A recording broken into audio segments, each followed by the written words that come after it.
কি চুলের উপর দিয়ে ঝড় বয়ে গেছে ও? হ্যাঁ, এটা কি জিনিস? হ্যাঁ, প্যাত্রিক। ও তাই তো, হ্যাঁ এটা তো প্যাত্রিক। প্যাত্রিকটা আবার কি জিনিস? হ্যাঁ,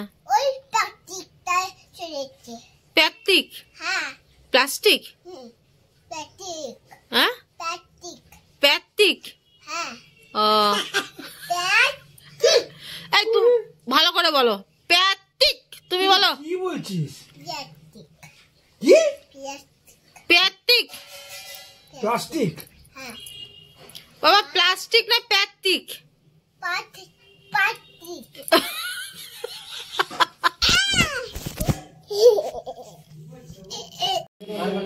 এ এক মার্বেল লাগাতে তপন বউ বাচ্চা স্টাফ পেন গেস্ট সমস্ত মানুষকে লাগিয়ে দিয়েছে তোর দাদা আর মিস্ত্রিরা।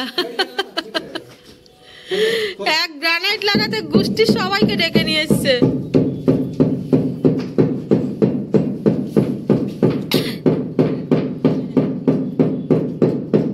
উঠে তপনের পর উঠে 2-3 নাচ মান না, দেখবি ডেবে যাবে।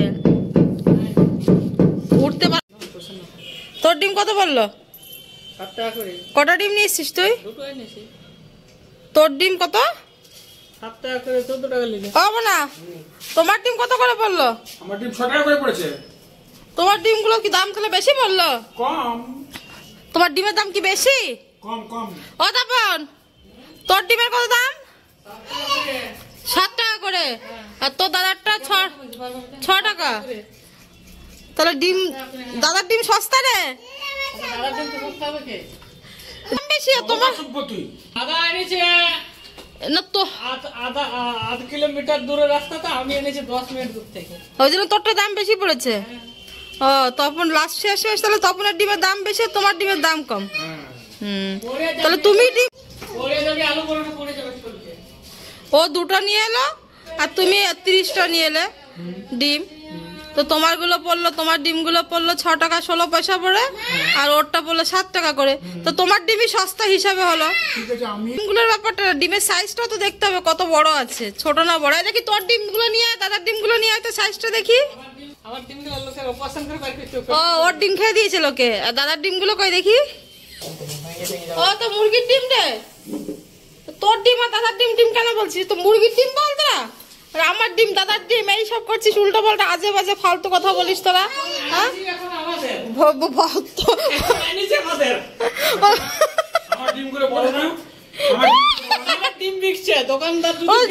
মুরগির ডিম তোর কাছে রইল, আমার ডিমগুলো বড় না। দেখা বলিছে বলছে আর ডিম আমরা নিয়েছি তো আমাদের এটা তো ডিম হবে। চন্দনের ডিম, চন্দনের ডিমগুলো ছোট ছোট। তো অনেক হাসি তামাশা মজা হলো। তো যা হোক, আজকে আমি রান্না করছি মায়ের স্টাইলে রান্না, মানে আমার মায়ের স্টাইলে রান্না। তো আমি যেমন করে রান্না করছি মা এরকমই রান্না করে, কিন্তু কয়েকটা জিনিস বাদ দেয়, সেটা হচ্ছে আদা। আমি যেমন এখানে ধনে গুঁড়ো লঙ্কা গুঁড়োটা দিলাম, আর আদা আর জিরে বাটা দিয়েছি, কাঁচা লঙ্কা 1-2 ছিল। তো যা হোক, মা হলে আদাটা হয়তো বাদ দিয়ে দিত। মা কিন্তু ভীষণ মশলাপাতি কম দিয়ে রান্না করে, সব রকমের সবজি টবজি দিয়ে একটা ঝোল বানিয়ে দিল, কিন্তু সেটা খেতে কি অপূর্ব হয়। তো যা হোক, ঝোল দিয়ে টকবক করে ফুটছে, এবার দেখুন।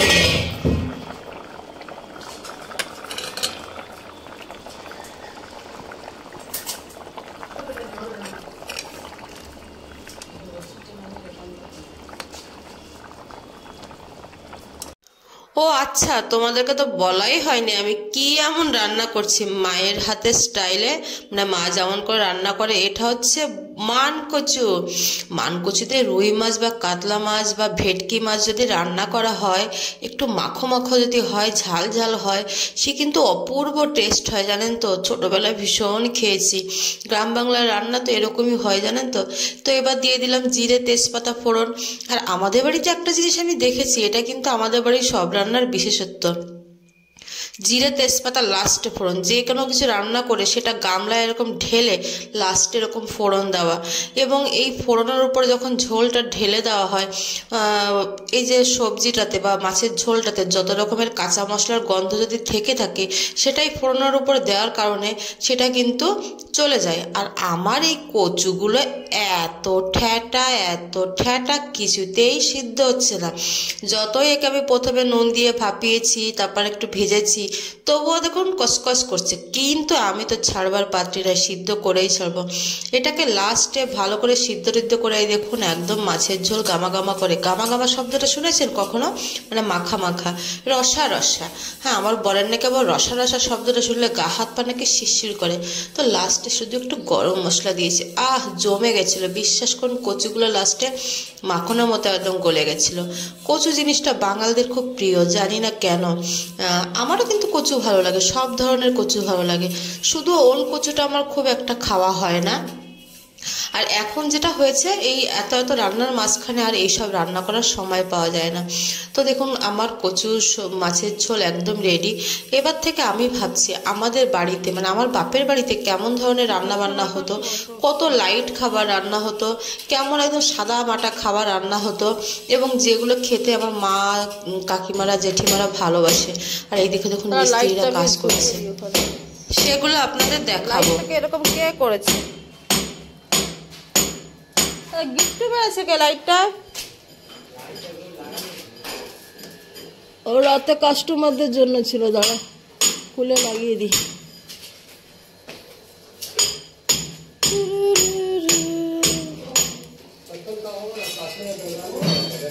তপন, রাহুল ধর লাইটটা, ওখানে পেরেকে গোজ। তপন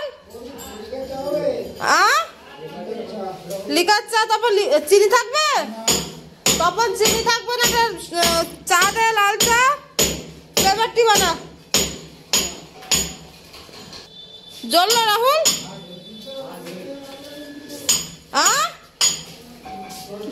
কি বলছে রে?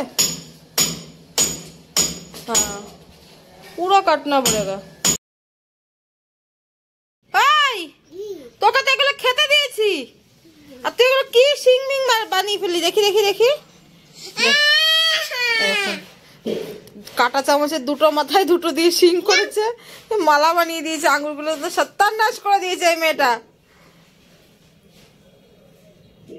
আর তোকে এনে যাবো না, কাটা চামচে তুই শিং বানাচ্ছিস আঙ্গুর দিয়ে? হ্যাঁ, কোনো মানে হয়? পা দেবে না, পা দেবে না। এখন বাজে 8টার সময় আমার শুরু হয়ে গেছে জল দেওয়া। এই যে জল দিচ্ছি। এই একটা সিঁড়ির দাম কত পড়েছে বলুন তো? মানে আমার জীবনে এই সিঁড়ির কথা সারা জীবন মনে থাকবে। দেখছেন পাহাড় পর্বত? হ্যাঁ, একটু শুধু দেখুন। তপন লাইট জ্বেলে দে, লাইট। হ্যাঁ হ্যাঁ স্বামী, হ্যাঁ কুসুনা। হিসাবে একটা সিঁড়ির দাম 1500 টাকা পড়েছে, 1500 টাকা। 10খানা সিঁড়ি আছে, তার মানে চিন্তা করুন 15,000। কেন? প্রত্যেকটা সিঁড়ি নিচ থেকে উপর অব্দি এরকম করে ভাঙতে হয়েছে, আর পুরো ঢালাই জান কয়লা হয়ে গেছে। এক দিনে মাত্র 2টো করে স্টেপ হয়েছে, বানাতে পেরেছে। এটা আজকে 1 দিন 2 দিন 3 দিন 4 দিন, আজকে মনে হয় 5 দিন। কদিন লাগলো তখন এটা বানাতে? সিঁড়িটা আজকে নিয়ে কদিন হচ্ছে? 5 দিন। হ্যাঁ, একটা সিঁড়ির দাম 1500 টাকা করে পড়ছে না হিসাবে, গ্রানাইট নিয়ে। চিন্তা করুন, এক দিনে মিস্ত্রি খরচা আমি দিচ্ছি 1100 টাকা, 1000 টাকা দিচ্ছি, 1000 টাকা। একদিন 1100 টাকা, একটু বেশি করে দিয়েছিলাম পয়সা। প্রত্যেকদিন 7টা অবধি কাজ হচ্ছে, তাও আমরা এটা ভেঙে শেষ করতে পারছি না, এমন অবস্থা। কোনো সিঁড়ি 8 ইঞ্চি, কোনো সিঁড়ি 9 ইঞ্চি, কোনো সিঁড়ি 7 ইঞ্চি। এই যে লাইট জ্বলে গেছে। হ্যাঁ, ভেঙে লাস্টে এই অবধি এসে এইখানে এসে দেখুন, এখানে 2খানা সিঁড়ি, 1খানা আছে। কত আঁক হয়েছে দেখুন। এই দেখুন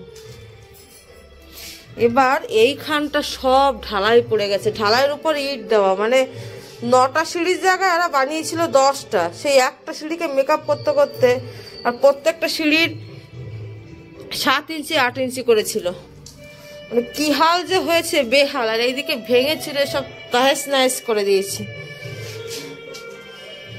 মনে হচ্ছে আমি পর্বতে দাঁড়িয়েছি। কালু, মাথায় তুই এখানে শুয়ে আছিস? হ্যাঁ, এত তোর কিসের চিন্তা? তোর জন্যই বানাচ্ছি এই জায়গাটা। দেখো মনা কেমন কালু মাথায় হাত দিয়ে শুয়ে আছে, চিন্তা, এত মাথা খারাপ অবস্থা কালুর। দেখো আমি এত বলছি তবুও মাথা দিয়ে হাত সরাচ্ছে না। কে রে কালু, মাথায় হাত নামা। মাথায় হাত পড়ে গেছে, ও শোয়ার জায়গায় খুব অসুবিধা হয়ে যাচ্ছে। সামদারা ওখানে আছে, ভাবছি আমি কখন উঠবো উপরে। দেখো নামা, মাথায় হাতটা নামা, দেখি দেখি কি হয়েছে। এত চিন্তা কিসের? এত না, থাক থাক থাক থাক, আর তো চিন্তা করতে হবে না, ওরা বানিয়ে দেবে, আজকেই বানিয়ে দেবে। তোর বউ কি কোনো গন্ডগোল করছে নাকি? হ্যাঁ হ্যাঁ, বউ মনে হচ্ছে দিয়ে দি খাবার দেওয়ার। মাথায় হাত পড়ে গেছে কালুর। দরজা ভেঙে দিয়ে এখন আবার দরজার জোড়া লাগাচ্ছে। সর, তোর বাবা মিস্ত্রি লেগে গেছে, এখন ওয়েল্ডিং করবে তোর বাবা। দরজা মরজা কিন্তু সব খোলা, পাশ করে পড়বে। এরিন সরো, দেখ খুলে দিয়েছিল, এখন লাগাতে কত কষ্ট। সব বেরিয়ে গেল দরজা মরজা। এতদিন আমরা দরজা ছাড়াই ঘুমিয়েছি ঘরে, দরজা ছাড়া ঘরে ঘুমিয়েছি।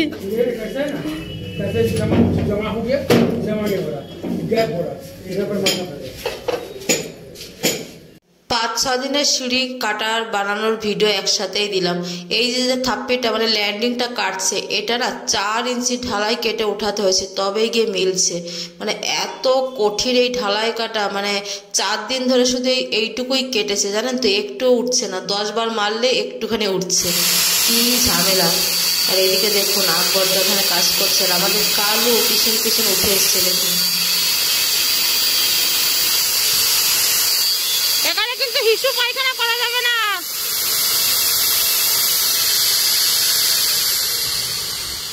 হিসু পায়খানা করার রাইট কিন্তু এখানে নেই।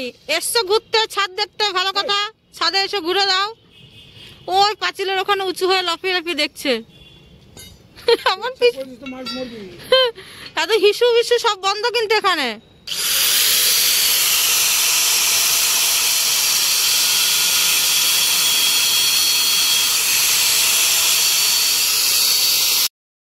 চলুন আজকের ভিডিও আমরা এখানেই শেষ করছি। 7টা বেজে গেছে প্রায়। ভালো লাগলে লাইক কমেন্ট শেয়ার করতে ভুলবেন না। যারা ইউটিউব থেকে দেখছেন সাবস্ক্রাইব করে দিয়ে যাবেন প্লিজ। যারা ফেসবুক থেকে দেখছেন ফলো করে পাশে থাকবেন, সব সময় ভিডিওর সাথে থাকবেন। Tata bye.